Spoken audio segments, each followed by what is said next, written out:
എല്ലാവർക്കും നമസ്കാരം. ഞാൻ ഇന്ന് ആലപ്പുഴ ജില്ലയിലെ താമരക്കുളം പഞ്ചായത്തില് പുഷ്പൻ സാറിൻ്റെ ഏത്തവാഴത്തോട്ടത്തിലാണ്. നാടൻ ഏത്തവാഴകൾ അദ്ദേഹം 300 മൂട് നട്ടിട്ടുണ്ട്. സാറിൻ്റെ ആ അനുഭവം നമ്മൾ കണ്ടാൽ അറിയാം. എനിക്ക് പിന്നിലൂടെ കാണുന്നുണ്ട്. ഓരോ വാഴയും എത്ര നല്ല വൃത്തിയായിട്ടാണ് സംരക്ഷിച്ചിരിക്കുന്നത്. ചുവടെല്ലാം വൃത്തിയാക്കിക്കൊണ്ട് ഇരിക്കുകയാണ് മൊത്തം. അപ്പോൾ സാർ ഇതിന് ചെയ്യുന്ന വളം എങ്ങനെയാണ് ഇതിന് കുട്ടി നടുന്നത്, അതിൻ്റെ തുടക്കം മുതൽ അവസാനമുള്ള കാര്യങ്ങൾ കർഷകർക്കെല്ലാം വളരെ വ്യക്തമായി മനസ്സിലാവുന്ന രീതിയിലും ഈ വീഡിയോ കണ്ടു കഴിഞ്ഞാൽ ഒരു കർഷകന് പിന്നെ എല്ലാ കാര്യങ്ങളും മനസ്സിലാവും. പിന്നെ വാഴക്കൃഷിയുടെ എല്ലാ സംശയങ്ങളും മാറും. അപ്പോൾ അത്തരം ഒരു കാഴ്ചകളിലേക്ക്, പുഷ്പ സാറിൻ്റെ കൃഷി വിശേഷങ്ങളിലേക്ക് നിങ്ങളെല്ലാവരെയും ഞാൻ ഹാർദവമായി സ്വാഗതം ചെയ്യുന്നു. ഞാൻ പുഷ്പൻ. ഇത് താമരക്കുളം പഞ്ചായത്തിൻ്റെ 16-ാം വാർഡ്, ചത്തിയറ വടക്ക് വാർഡാണ്, ആലപ്പുഴ ജില്ലയിൽ. അപ്പോൾ ഇവിടെ നേരത്തെ റബ്ബർ കൃഷി ചെയ്തിരുന്ന സ്ഥലമാണ്. റബ്ബർ കൃഷിക്ക് കൃത്യമായി അതിൻ്റെ ആദായം എടുക്കുന്ന കാര്യത്തിലായാലും മറ്റ് ടാപ്പിങ്ങിൻ്റെ കാര്യത്തിലായാലും ഒക്കെ ഉള്ള പ്രതിസന്ധിയുടെ ഭാഗമായിട്ട് നമ്മളത് മുറിച്ച് കളയാൻ തീരുമാനിക്കുകയും ആ മുറിച്ച് കളഞ്ഞിട്ട് എന്ത് കൃഷി ചെയ്യും എന്നതിനെക്കുറിച്ച് ആലോചിച്ചപ്പോൾ കുറച്ച് പ്ലാവ്, മാവ്, തെങ്ങ്, ഫലവൃക്ഷങ്ങൾ എന്നിവയൊക്കെ വെക്കാനാണ് ശ്രമിച്ചത്. അപ്പോൾ അക്കൂട്ടത്തിൽ പലരുടെയും അഭിപ്രായം അനുസരിച്ച് കുറേ വാഴ കൃഷി, വിശേഷിച്ച് ഏത്തവാഴ കൃഷി, അതാകുമ്പോൾ പെട്ടെന്ന് അതിൻ്റെ ഈൽഡിങ് ഉണ്ടാവും. ഏത്തവാഴ കൃഷി ചെയ്യാനുള്ള ഒരു താല്പര്യം എനിക്കുണ്ടാവുകയും അതിൻ്റെ ഭാഗമായിട്ടൊരു 300ഓളം ഏത്തവാഴ കന്നുകൾ വാങ്ങി അത് ഒരു 6 മാസം മുമ്പ് വെച്ചു. പക്ഷേ സാറേ, ഈ വാഴയുടെ കന്ന് അല്ലെങ്കിൽ കുട്ടി തിരഞ്ഞെടുക്കുന്നതിന് വളരെ പ്രാധാന്യം ഉണ്ടല്ലോ. അതെങ്ങനെയാണ് സാർ, ഏത് തരം കുട്ടികളാണ് തിരഞ്ഞെടുക്കുന്നത്? തീർച്ചയായിട്ടും വാഴക്കന്ന് ഒരു പ്രധാന ഘടകമാണ്. ഏറ്റവും വലിയ വാഴക്കന്ന് തിരഞ്ഞെടുത്തു കഴിഞ്ഞാൽ അതിന് പെട്ടെന്ന് കുലയ്ക്കുമെങ്കിലും പക്ഷേ വാഴക്കുല മോശമായിരിക്കും.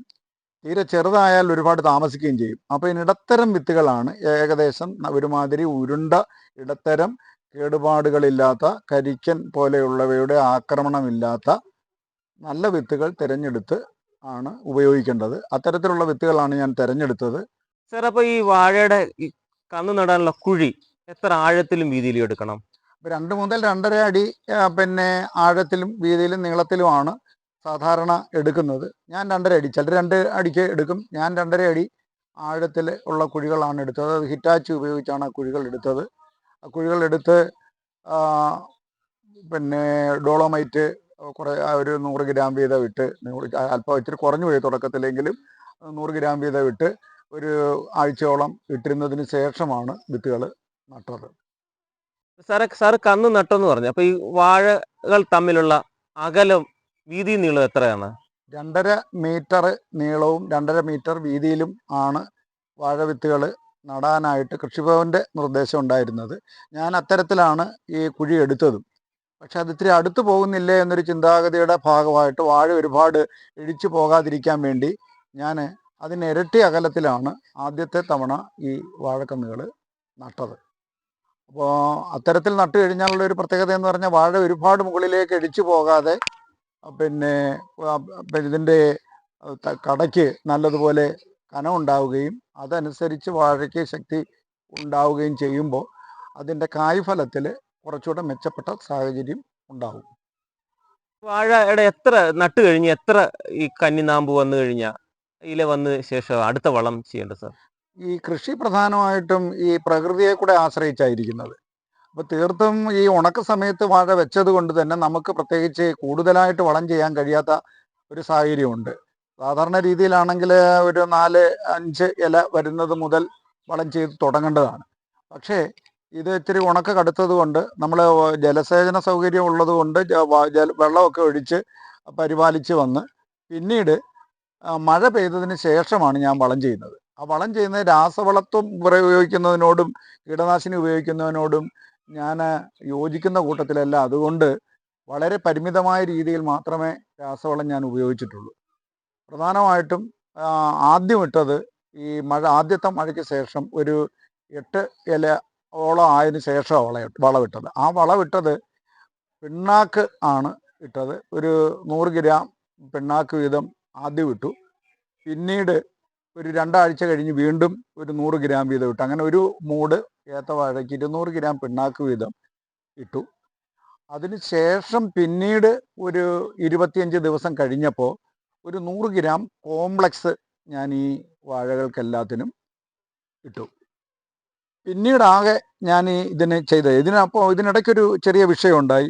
മുരടിപ്പ് പോലെയുള്ള ഒരു വിഷയമുണ്ടായി. അപ്പം മുരടിപ്പ് പോലുള്ള വിഷയം ഉണ്ടായപ്പോൾ ഞാൻ അത് ഇതിനെക്കുറിച്ച് കൂടുതൽ അറിയാവുന്നവരുമായി ബന്ധപ്പെട്ട് കൃഷിഭവനുമായിട്ട് ബന്ധപ്പെട്ടപ്പോൾ പറഞ്ഞത് ഇതിന് മഗ്നീഷ്യത്തിൻ്റെ കുറവാണ്. അപ്പോൾ ആ മഗ്നീഷ്യം ഞാൻ വാങ്ങി ഒരു 150 ഗ്രാം വീതം എല്ലാ മൂടിനും ഇടുകയുണ്ടായി. പിന്നെ ഡോളോമൈറ്റ് ഒരു തവണ കൂടി 150 ഗ്രാം വീതം ഉപയോഗിക്കുകയുണ്ടായി. പിന്നീട് അധികം വളമൊന്നും ഞാൻ ചെയ്തില്ല. ചെയ്യാതെ ഇരുന്നതിന് ശേഷം വാഴയ്ക്ക് വളർച്ച തടസ്സപ്പെടുന്നോ എന്നൊരു ചിന്താഗതി ഉണ്ടായ സമയത്ത് ഒരു യൂറിയയും പൊട്ടാഷും അത് രണ്ടും കൂടെ ഒരു 150 ഗ്രാം എന്ന കണക്കിൽ എല്ലാ വാഴകൾക്കും ഇട്ടു. രാസവളം ആകെ അത്രയും ഞാൻ ചെയ്തിട്ടുള്ളൂ. രാസവളം ഞാൻ മുമ്പേ സൂചിപ്പിച്ച് രാസവളം ചെയ്യുന്നതിന് ഞാൻ യോജിക്കുന്ന കൂട്ടത്തിലല്ല. അതോടൊപ്പം ഈ കീടനാശിനി പ്രയോഗവും അത് നമ്മുടെ ഈ പുരയിടത്തെയും മണ്ണിനെയും ഒക്കെ വളരെ ദോഷകരമായി ബാധിക്കും എന്നുള്ളത് കൊണ്ട് തന്നെ ജൈവവളങ്ങൾ ആയിട്ടുള്ള കാര്യങ്ങൾക്കാണ് ഞാൻ പ്രാധാന്യം കൊടുക്കുന്നത്. സാർ, അപ്പോൾ ഈ വാഴകൾക്ക് വരുന്ന സാധാരണ കണ്ടുവരുന്ന രോഗങ്ങളും അപൂർവമായി കണ്ടുവരുന്ന രോഗങ്ങളെക്കുറിച്ചൊക്കെ അതിൻ്റെ പ്രതിവിധിയെക്കുറിച്ചൊക്കെ ഒന്ന് പറയാം സാർ. വാഴകളിലെ ഏത്തവാഴയ്ക്കാണ് ഏറ്റവും കൂടുതൽ രോഗങ്ങൾ പെട്ടെന്ന് ബാധിക്കുന്നതും അതിൻ്റെ കായ്ഫലത്തെ ഏറ്റവും കൂടുതൽ മോശമായ രീതിയിൽ ബാധിക്കുകയും ചെയ്യുന്നത്. അപ്പോൾ പൊതുവേ ഏത്തവാഴയ്ക്ക് കണ്ടുവരുന്ന ഒരു രോഗം എന്ന് പറയുന്നത് ഈ മുരടിപ്പ്, മറ്റൊന്ന് ഇലപ്പുള്ളി രോഗം, ഇലകരിച്ചിൽ, ഫംഗസ് തുടങ്ങി പലതരത്തിൽ. അതുപോലെ തന്നെ ഈ പ്രാണികൾ, ഈ വണ്ടുകൾ പോലെയുള്ള ചെല്ലി പോലെയുള്ളവയുടെ ആക്രമണം, പിണ്ടിപ്പുഴു, ഇത് രണ്ട് കുടം ആടിക്കണയൊക്കെ ആകുന്ന സമയത്ത് പിണ്ടിപ്പുഴു തുടങ്ങിയവയുടെയൊക്കെ ആക്രമണങ്ങൾ വളരെ വ്യാപകമായി, അത് വിശേഷിച്ച് ഏത്തവാഴയെ വ്യാപകമായി സ്വാധീനിക്കാറുണ്ട്, അല്ലെങ്കിൽ ബാധിക്കാറുണ്ട്. അപ്പോൾ ഇവിടെ ഇത് എൻ്റെ വാഴയെ സംബന്ധിച്ചിടത്തോളം എന്ന് പറഞ്ഞു കഴിഞ്ഞാൽ ആദ്യം മുരടിപ്പായിരുന്നു.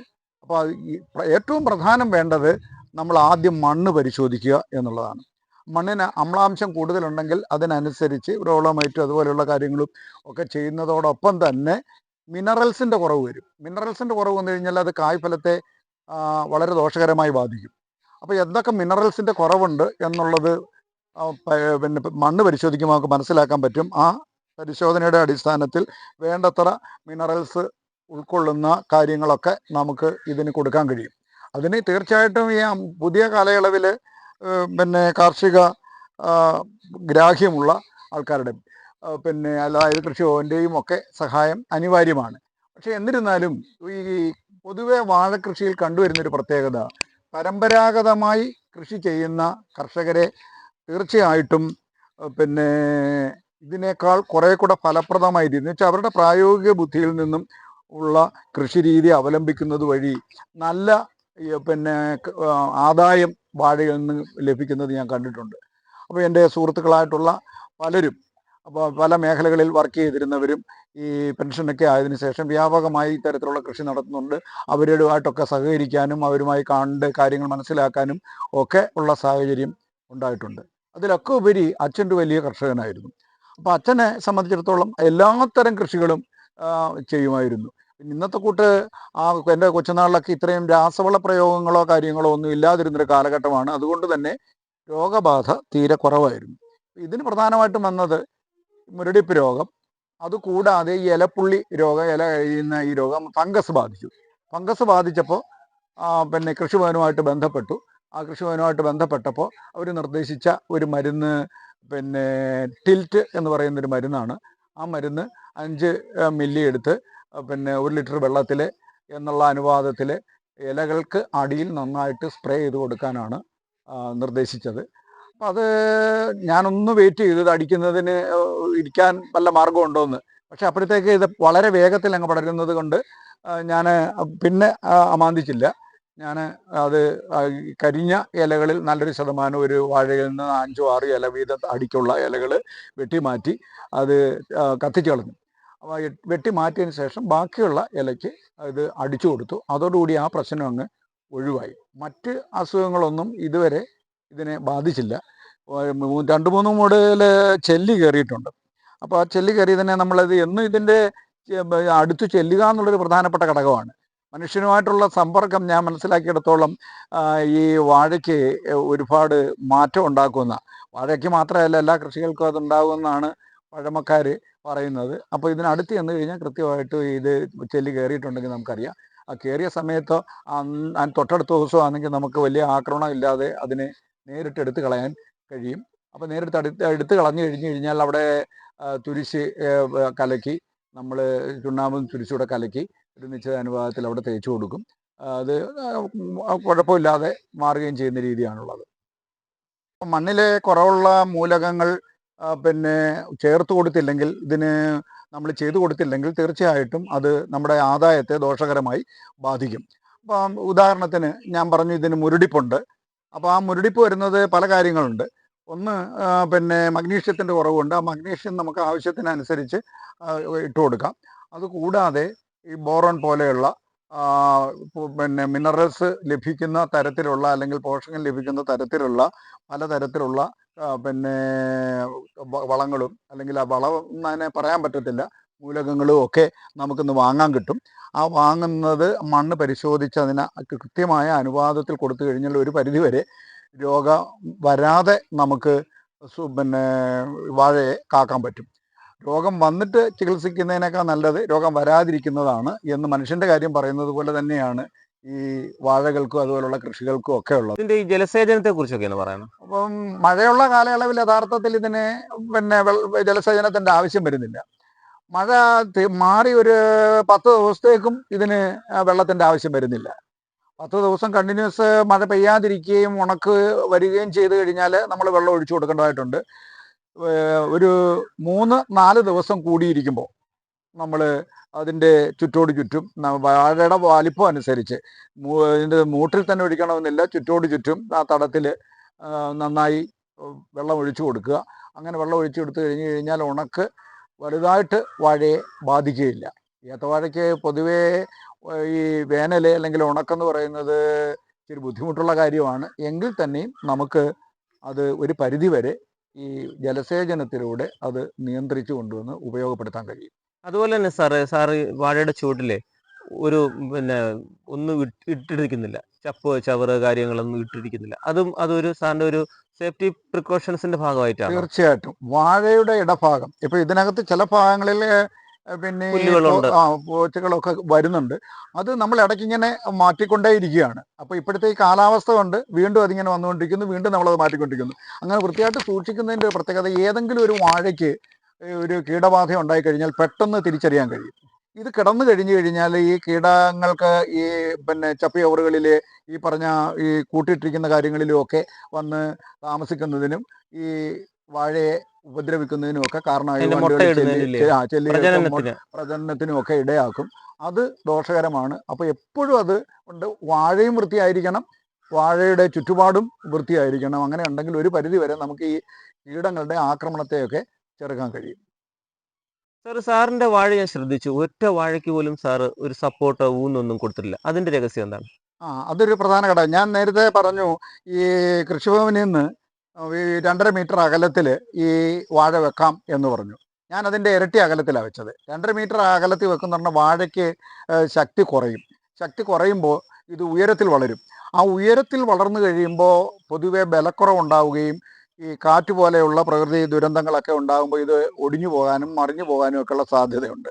അപ്പോൾ അത് കണ്ടുകൊണ്ട് തന്നെ ഇരട്ടി അകലത്തിലാണ് ഞാനിത് നട്ടേക്കുന്നത്. അതുകൊണ്ട് തന്നെ വാഴ അധികം മുകളിലേക്ക് കൃത്യമായ സൂര്യപ്രകാശവും വെളിച്ചവും ഒക്കെ കിട്ടുന്ന, കാറ്റും ഒക്കെ കിട്ടുന്ന രീതിയിൽ വളരെ അകലത്തിലാണ് ഞാനിത് നട്ടേക്കുന്നത്. അതുകൊണ്ട് തന്നെ വാഴയ്ക്ക് പ്രത്യേകിച്ച് ഒതയൊക്കെ നമുക്കൊരു ഭാരിച്ച ചിലവാണ്, ഭയങ്കര ജോലിയാണത്. പിന്നെ നല്ല കാറ്റടിച്ചു കഴിഞ്ഞാൽ നമ്മൾ ഇനിയിപ്പോൾ എന്തെങ്കിലും പിന്നെ തൂണൊക്കെ കൊടുത്ത് നമ്മളെങ്ങനെയൊക്കെ സംരക്ഷിച്ചാലും അത് ഒടിഞ്ഞു പോകും, യാതൊരു സംശയമില്ല. പക്ഷേ ഇത് പ്രകൃത്യാ തന്നെ ഈ ശക്തിയായി വളരുന്ന, അധികം എഴിച്ചു വളരാത്ത വാഴയെ സംബന്ധിച്ചിടത്തോളം അതിന് ഒരു കാറ്റിൽ നിന്നും ഒക്കെയുള്ള പ്രകൃതി ദുരന്തങ്ങളിൽ നിന്നുള്ള ഒരു സംരക്ഷണം അതിന് തന്നെ ഒരുക്കാൻ സ്വന്തമായി കഴിയും. അപ്പോൾ അതുകൊണ്ട് പിന്നെ ഇനി അതിലുപരി നമുക്കൊരു കരുതലെടുക്കാൻ കഴിയും. കരുതലെടുക്കുക എന്ന് പറഞ്ഞു കഴിഞ്ഞാൽ ഇന്ന് പല മാർഗങ്ങളുണ്ട്, ഗവൺമെൻറ്റിൻ്റെ പദ്ധതികളുമുണ്ട്. ആ പദ്ധതികളിൽ ഒന്നാണ് ഈ വിള ഇൻഷുറൻസ് എന്ന് പറയുന്നത്. ഇപ്പോൾ ഏത്തവാഴയെ സംബന്ധിച്ചിടത്തോളം ഞാൻ ഈ 300 മൂട് വാഴയും ഇൻഷുർ ചെയ്തിട്ടുണ്ട്. ആ ഇൻഷുർ ചെയ്തത് അക്ഷയ കേന്ദ്രത്തിൽ നമ്മുടെ ആധാർ കാർഡും അതുപോലെ തന്നെ പിന്നെ പുരയിടത്തിൻ്റെ കരം തീർത്ത രസീതും ഒക്കെ ആയിട്ട് പോയി കഴിഞ്ഞ് കഴിഞ്ഞാൽ അത് നമ്മുടെ കൃഷി ഇടത്തിൽ അപേക്ഷ കൊടുക്കാൻ പറ്റും. അപ്പോൾ അങ്ങനെ അപേക്ഷ കൊടുത്തു കഴിഞ്ഞാൽ പിന്നെ കൃഷിഭവനിൽ നിന്ന് വന്നത് അവർ ഇൻസ്പെക്ഷൻ നടത്തും. അവരിത് ബോധ്യപ്പെടും, ഈ വാഴ ഇത്ര വാഴയുണ്ടോ എന്നും ഒക്കെ ഉള്ളത് ബോധ്യപ്പെട്ടതിന് ശേഷം അവർ നമുക്ക് അനുവാദം തരുമ്പോൾ വീണ്ടും നമ്മൾ ഈ അക്ഷയ കേന്ദ്രത്തിൽ ചെന്ന് കഴിഞ്ഞാൽ അവിടെ നിന്ന് പെർമിഷൻ കിട്ടിക്കഴിഞ്ഞു കഴിഞ്ഞാൽ നമ്മൾ അത് പിന്നെ 3 രൂപ, ഒരു വാഴയ്ക്ക് 3 രൂപ ക്രമത്തിൽ അടച്ചു കഴിഞ്ഞാൽ നമുക്ക് ഈ വാഴ മുഴുവൻ ഇൻഷുർ ചെയ്യാൻ കഴിയും. കേവലം 3 രൂപയുടെ ലാഭം ഒരു അല്പസമയം മാത്രം മതി. ലാഭം മാത്രം നോക്കി നമ്മൾ ചെയ്തു കഴിഞ്ഞാൽ പലപ്പോഴും ഈ പ്രകൃതി ദുരന്തങ്ങളെ നമുക്ക് പ്രവചിക്കാൻ കഴിയുന്നതല്ല. അത് വലിയ നഷ്ടത്തിലേക്ക് വരും. ഉദാഹരണത്തിന് ഒരു 3 രൂപ കൊടുത്തൊരു വാഴ ഇൻഷുർ ചെയ്യുമ്പോൾ ആ ഇൻഷുറൻസ് അനുസരിച്ച് പറയുന്നത് ഒരു വാഴയ്ക്ക് കുലയ്ക്കുന്നതിന് മുമ്പ് ഈ കാറ്റ് അതുപോലെയുള്ള പ്രകൃതി ദുരന്തം വന്ന് ഒടിഞ്ഞാൽ 70 രൂപയും കുലച്ചൊരു വാഴയാണെങ്കിൽ 300 രൂപയുമാണ്. പിന്നെ അതിന് കുറച്ച് കടമ്പകളൊക്കെ ഉണ്ട്. ഇത്തരം പ്രകൃതി ദുരന്തം ഉണ്ടായി കഴിഞ്ഞ് കഴിഞ്ഞാൽ കൃഷിഭവനിൽ നിന്ന് വന്ന് അവരതിൻ്റെ റിപ്പോർട്ട് തയ്യാറാക്കണം, ഇവിടുന്ന് റിപ്പോർട്ട് അയക്കണം, താമസിക്കും. പക്ഷേ നമുക്ക് കിട്ടുമെന്നുള്ളത് ഉറപ്പാണ്. സാർ, ഈ എല്ലാവർക്കും ഒരു സംശയമുണ്ട്. കൂമ്പ് വന്നതിന് ശേഷം വാഴയ്ക്ക് എന്തെങ്കിലും വളം ചെയ്താൽ വലിയ പുല്ല് ലഭിക്കുന്നു, അതിലെന്തെങ്കിലും അർത്ഥമുണ്ടോ? അങ്ങനെ ചെയ്യണോ? ഇപ്പോഴത്തെ രീതി അനുസരിച്ച് ഈ ഹോർമോണുമായിട്ട് ബന്ധപ്പെട്ട കാര്യങ്ങളൊക്കെ ചെയ്യുന്നുണ്ട്, വിശേഷിച്ച് അന്യ സംസ്ഥാനങ്ങളിൽ നിന്നൊക്കെയുള്ള. പക്ഷെ നമ്മുടെ സംസ്ഥാനത്തുമൊക്കെ അതുണ്ടെന്ന് പറയുന്നു. പക്ഷേ അത് ഈ പിന്നെ വാഴക്കായുടെ ഗുണമേന്മയെ ദോഷകരമായി ബാധിക്കും. വലിപ്പം കിട്ടും, തൂക്കം കിട്ടും. പക്ഷേ അത് നമ്മൾ വിപണിയിലേക്ക് എത്തിക്കുമ്പോൾ അത് പിന്നെ ഇത് വാങ്ങുന്ന ആൾക്കാരെ സംബന്ധിച്ചിടത്തോളം അത് ഈ പറയുന്ന തനതായ ഗുണത്തിൽ ലഭിക്കത്തില്ല. അപ്പോൾ അതുകൊണ്ട് തന്നെ ഈ കതിരിന്മേൽ വളം വെച്ചിട്ട് കാര്യമില്ല എന്ന് പറയുന്നത് പോലെ ഞാൻ ഈ വാഴ കുലച്ചതിന് ശേഷം പിന്നെ കൂമ്പ് വന്നതിന് ശേഷം വളമൊന്നും അങ്ങനെ ചെയ്യാറില്ല. കുഞ്ഞു വാഴകൾ അതിൻ്റെ വരുന്നില്ലേ? അത് ഈ ചുവട്ടിൽ എത്രണ്ണം നിർത്താം? അതോ കൊല വരുന്നതിന് മുമ്പ് എല്ലാം ചവിട്ടി ഒടിച്ചു കളയാന്ന് പറഞ്ഞേക്കാം, അങ്ങനെ ചെയ്യുന്നത് നല്ലതാണോ? ഇത് പലരും പല രീതിയിലാണ് ചെയ്യുന്നത്. ചിലരത് പഴയ രീതി അനുസരിച്ച് ചവിട്ടി ഒടിച്ച് കളയും, വീണ്ടും അത് കിളിച്ചു വരും, വീണ്ടും ചവിട്ടി ഒടിച്ച് കളയും. ഞാനിത് ചവിട്ടി ഒടിച്ച് കളയുന്നുണ്ട്, കൊത്തിക്കളയുന്നുണ്ട്. അപ്പോൾ ഇതിന് ഈ തള്ളവാഴയുടെ മാണത്തിന് കേടുവരാതെ ഇത് കൊത്തിക്കളയുന്നതുകൊണ്ട് കുഴപ്പമില്ല. അങ്ങനെ വന്നു കഴിഞ്ഞാൽ ഒരു പരിധി വരെ അത് വീണ്ടും കിളിച്ചു വരാതിരിക്കും. ഈ വാഴക്കന്ന് കൂടുതലായിട്ട് നിന്ന് കഴിഞ്ഞാൽ അത് വാഴയുടെ കരുത്തിനെ കുറയ്ക്കുകയും വാഴക്കൊലയുടെ തൂക്കത്തെ അത് ദോഷകരമായി ബാധിക്കുകയും ചെയ്യും. പിന്നെ ആദ്യമായി കൃഷി ചെയ്യുമ്പോൾ നമുക്കുള്ള ഒരു വലിയ അഡ്വാൻറ്റേജ് എന്ന് പറയുന്നത്, ആദ്യം ഇത് കൊത്തിക്കളഞ്ഞാലും ഈ കൊലക്കാറാകുമ്പോഴത്തേക്ക് വരുന്ന മെച്ചപ്പെട്ട 2 വിത്ത്, ഈ അകലത്തിൽ വെക്കുന്നതിനെ പറ്റൂ, ഇല്ലെങ്കിൽ ഒരു വിത്തേ പറ്റൂ. അകലത്തിൽ വെക്കുന്ന വാഴയ്ക്ക് ഒരു തടത്തിൽ 2 വിത്ത് വീതം നിർത്തിയിരുന്നു കഴിഞ്ഞാൽ അതിന് ഫലപ്രദമായ രീതിയിൽ വളം ചെയ്ത് കഴിഞ്ഞാൽ ആദ്യത്തെ മുടക്കിൻ്റെ അത്രയും വരുത്തില്ല ഈ 2ാം തലമുറയിൽ വരുന്ന ഈ വാഴവിത്തുകൾക്ക്. സാർ, ഇപ്പോൾ ഒരുപാട് ഇനം നേന്ത്രവാഴകൾ അഥവാ ഏത്തവാഴകളുണ്ട്. അപ്പോൾ അതിൽ പിന്നെ ഏറ്റവും നല്ല ഇനം, ലാഭം നേടാൻ പറ്റുന്നത് ഏതിനം വാഴവിത്തുകൾ നട്ടാലാണ്? എൻ്റെ അഭിപ്രായത്തിൽ നാടൻ വാഴവിത്തുകൾ തന്നെയാണ്. കാരണം ഒന്നാമത് ഈ പ്രകൃതിയോട് യോജിച്ച് പിന്നെ പ്രതിരോധശേഷി ഉള്ളത് നാടൻ വാഴവിത്തുകൾക്ക് തന്നെയാണ്. ബാക്കിയുള്ളവയ്ക്ക് ഈ രോഗപ്രതിരോധ ശേഷി കുറവാണ്. നമ്മൾ അതിനനുസരിച്ചുള്ള കീടനാശിനികളും രാസവള പ്രയോഗങ്ങളും ഒക്കെ നടത്തേണ്ടതായിട്ട് വരും. ഈ നാടൻ വിത്ത് നല്ല രീതിയിൽ പരിചരിച്ചാൽ നല്ല വിളവ് കിട്ടും. ഇപ്പോൾ എന്നെ സംബന്ധിച്ചിടത്തോളം എന്ന് പറഞ്ഞു കഴിഞ്ഞാൽ ഇത് ആദ്യത്തെ റൗണ്ട് ആയതുകൊണ്ട് ഒരു വാഴയ്ക്ക് ഏകദേശം 100 രൂപയിൽ അടുത്ത് ഇതുവരെ അതിന് ചിലവായിട്ടുണ്ട് ഒരു മൂട് വാഴയ്ക്ക്. അപ്പോൾ 100 രൂപയോളം ഒരു മൂട് വാഴയ്ക്ക് ചിലവഴിക്കുമ്പോൾ തീർച്ചയായിട്ടും ഈ ആദായകരമാണോ എന്ന് ചോദിച്ചാൽ, ഇപ്പോൾ അടുത്ത കാലത്തായിട്ടുള്ളൊരു പ്രത്യേകത, ഈ നാടൻ ഏത്തവാഴക്കുലകൾക്ക് കമ്പോളത്തിൽ വലിയ വില കുറയാറില്ല.